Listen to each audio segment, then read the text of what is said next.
पाहूया पुण्यातील चाकण MIDCतील रस्त्यांच्या दुरवस्थेमुळे आणखी एका महिलेचा बळी गेलेला आहे। सिमेंटच्या रस्त्यावर साचलेल्या चिखलात दुचाकी घसरल्यानंतर महिला मागून येणाऱ्या अवजड वाहनाच्या चाकाखाली आल्यानं या महिलेचा जागीच मृत्यू झालाय। अपघातानंतर चालक वाहनासह फरार झाला असून पोलिसांकडून त्याचा शोध घेतला जातोय। या अपघातात मृत्यू झालेल्या महिलेचं नाव सानवी पांचाळ असून त्या 42 वर्षांच्या होत्या। भोसरीतील इंद्रायणी नगर इथे राहणाऱ्या सानवी पांचाळ या चाकण MIDCतील स्कोडा कंपनीमध्ये सुरक्षा रक्षक म्हणून कार्यरत होत्या।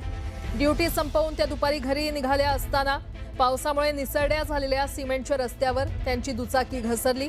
त्या रस्त्यावर पडताच मागून येणाऱ्या अवजड वाहनाच्या मागील चाकाखाली आल्यानं त्यांचा जागीच मृत्यू झाला। तर अपघातानंतर चालक वाहनासह पसार झाला असून चाकण पोलीस त्याचा शोध घेत आहेत। आणि या संदर्भात अधिक माहिती घेऊयात। आमचे प्रतिनिधी सचिन तोडकर आपल्यासोबत जोडले गेलेले आहेत। सचिन, अतिशय दुर्दैवी अपघात, काय अपडेट? खरं तर अशा घरातील पंचतारांकित MIDC म्हणून चाकण MIDCचा ख्याती आहे। मात्र चाकण MIDCला आता खड्ड्यांचं ग्रहण लागलंय। मोठ्या प्रमाणामध्ये त्या ठिकाणी वाहतूक कोंडी होत असते।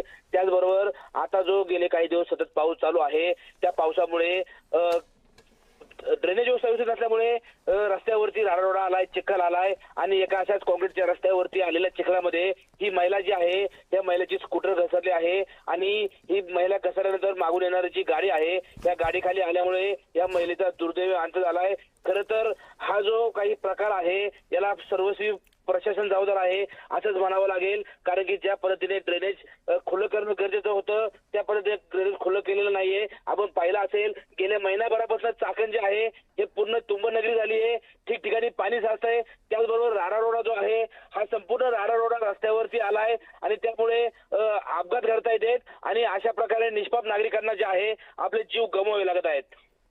ठीक आहे सचिन, धन्यवाद या संपूर्ण माहितीसाठी।